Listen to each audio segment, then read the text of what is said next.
My name is Benny Chris Onyibe and welcome to Say Prayer Ministries. So we're just going to jump right into today's video by recapping what we learned last week. So, Second Kings ended with the king being released after Nebuchadnezzar had come and a siege had gone on in Jerusalem, and they had taken the king, and but they eventually released him, and basically it just ended with a note of hope. That as long as the king was released, it showed that there was hope for the Israelites. And in addition to that, we also learned that idolatry brings disaster and obedience to God brings hope. Honestly speaking, guys, the book of First and Second Chronicles was the bulkiest I've had to study so far. It had a total of 65 chapters, so it was a lot. But we scaled through. I don't know if you've noticed that there is a lot of fascination with tracing your roots these days. Like, you would see, me, I watch a lot of Black American movies, videos, and reality TV shows, And I have noticed that a lot of them try to trace their roots to see where they originally came from before the whole slavery thing happened. There is a lot of fascination with knowing where they originally came from. So you would see someone going to trace his history or her history and finding out that, they were originally, their forefathers or their grandfathers or whatnot, they were originally living in Ghana. They were originally Ghanaians before the whole slavery happened.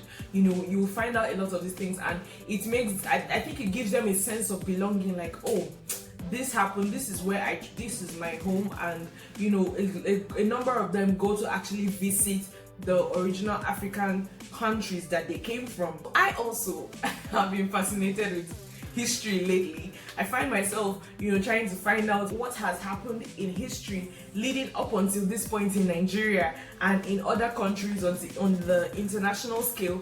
It just gives me a sort of idea on where we are coming from, if we've actually made progress, and if there's anything that we've missed out along the line. You understand? There's a sense of identity that comes with knowing your history. So basically, First and Second Chronicles is literally almost a repetition of First and Second Kings, because you see a lot of the stories you've seen already in the past being repeated in the books of First and Second Chronicles. However, it's written from a different perspective now. It's written by Ezra, and you see him writing in the perspective that he would have you to see it. He's trying to capture an image, and it is that image that he's trying to capture that he's presenting to you. So his whole point of writing First and Second Chronicles was to show you that obedience to God brings success and a lot of other good stuff. So you see him reiterating the stories of the kings who obeyed God, and you see him using these stories to prove his point, and also reiterating the stories of the kings who did not obey God, and you see him proving his point through this. So Ezra, being the author of First and Second Chronicles, decided to take it from his perspective. He started with talking about the genealogy leading up until this point. To the modern reader, genealogies is going to seem boring, because now you see Ezra tracing history back from whose father gave birth to whose father.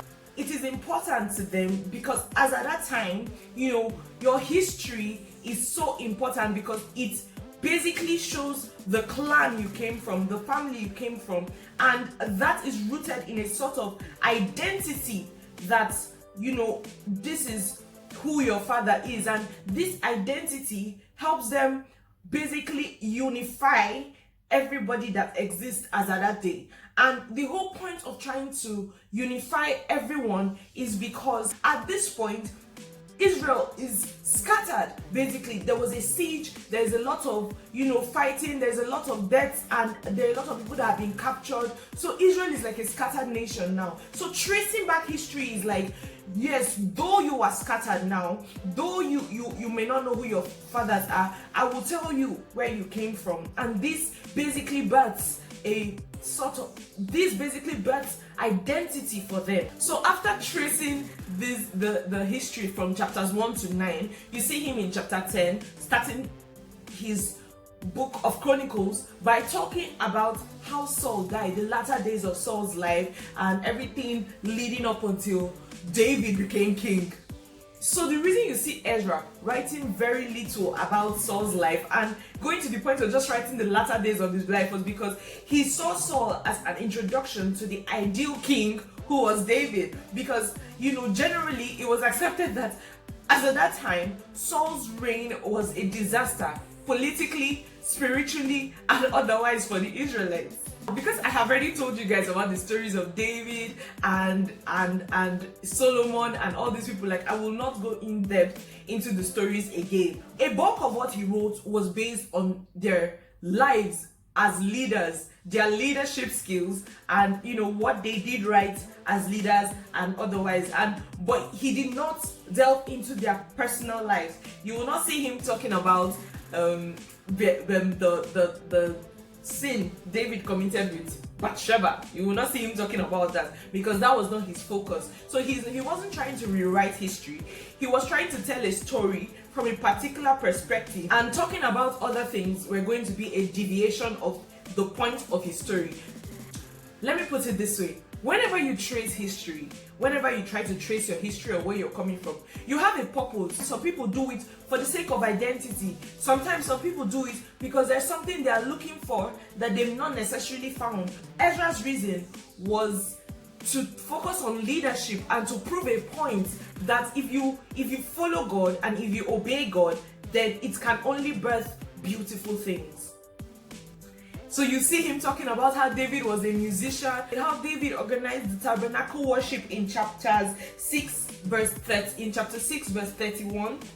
Even some parts of 1 Samuel and 2 Samuel were repeated in the books of 1 and 2 Chronicles. You would see how Ezra basically copied 1 Samuel chapter 31 almost verbatim in chapter 10. And Saul's death was as a result of disobedience and lack of faith in God. In chapter 11, you see how the focus is definitely on David. Ezra basically omitted the story of David's youth, David defeating Goliath. You see him writing about how many wars and battles that David won and how this made the Israelites want David to be king. Despite the fact that Saul was actively trying to kill David, it didn't stop him from doing right by God. Ezra also talked about how David actually built a tent for the ark of God, but explained that David was not allowed to build a tabernacle for God, which was what he really wanted to do. He was not allowed to do it because his son Solomon was going to be the one to do it. And why was this? Apparently, David had a lot of blood on his hands, and in Solomon's time, during his rule, there was relatively more peace than Israel had ever had, and it was because of that Solomon was chosen by God to build God's tabernacle. But you get to see more of David's heart for God highlighted in the books of 1 and 2 Chronicles, because David is seen here panting after God's house, really wanting to be the one to build the tabernacle. Despite the fact that David really wanted to build God's house, and God had sent a prophet Nathan to tell David that it's going to be your son Solomon that would do this, David's response to this was thanksgiving. Chapters 18 to 20 in First Chronicles basically recounted how the whole wars David fought were actually very, very necessary to bring about peace, political strength, and the necessary wealth needed for the building materials that Solomon used to build the temple. Fun fact, David actually began his reign as king of Israel shortly after his 30th birthday. Does this not remind you of Jesus, who later came and he began his ministry at 30? First Chronicles chapter 21 basically repeats the final chapter of Second Samuel with the whole census and David's punishment and sacrifice. So like you can say that First and Second Chronicles recounts the history of First and Second Samuel, First and Second Kings. David literally made Solomon's reign so easy because he actually went as far as giving Solomon the plan for the temple. Like Solomon already had everything down. David had sewed like gold, silver, bronze, onyx, precious stones, everything needed to make the building of the temple easy for Solomon. Leaders of the household of the tribe of Israel, officials, commanders, and even regular people gave for the building of this temple. Transitioning into Second Chronicles, you see Solomon. In verse 1, you see how Ezra introduced us to Solomon's quest for wisdom and how God gave him the wisdom for leadership and rulership and every single thing he needed to lead the people of Israel properly. Then in chapters 2, 3, and 4, you see how Solomon begins to arrange for the temple, builds the temple, dedicates the temple, basically does everything that David had already set a foundation for him to do. Rehoboam was Solomon's son, so you basically see him being introduced to us as a terrible leader. While the book of First and Second Kings emphasized the damage caused by idolatry and faithlessness to God, the point of writing First and Second Chronicles for Ezra was to emphasize how faithfulness to God actually brings about blessing. In chapter 27 verse 6, you see the principle emphasized there is basically the core theme of Ezra's writing of First and Second Chronicles. Chapter 34, you see him writing about King Josiah, another person who pleased God and whose reign also birthed success. The only king he wrote a lot of more than King Solomon and King Solomon and David was King Hezekiah. The book of Second Chronicles ends with chapter 36, and basically that just summarizes everything that we saw in the final book of Second Kings. It summarizes how Nebuchadnezzar came and there was a siege in Israel and kings were imprisoned. King Jehoiachin, if you remember, he talks about that and basically transitions from that to repeating the book of Ezra chapter 1 verse 1 to 3, and the point of transitioning into that chapter almost verbatim was to draw a connection to the following book, which is the book of Ezra, and that is the book we're studying next week Sunday. So because of how the book of Second Chronicles ended with the king of the Chaldeans taking over Jerusalem, and Nebuchadnezzar had originally come and destroyed Jerusalem and the temple, and a lot had been destroyed, Ezra decides to end the book of Second Chronicles on a note of hope that with repentance there is a freedom to return and rebuild the temple at Jerusalem. Now, there is always something to learn from history. When you read the Bible, you see history, you see what people did that made God upset, you see what people did not do that God would have rather them do. You learn about God when you go through history, especially the Bible is a book of history that somehow finds a way to also tell us about our present and foretells the future. So it's a lot of history that comes with the Bible, as well as the present and the future.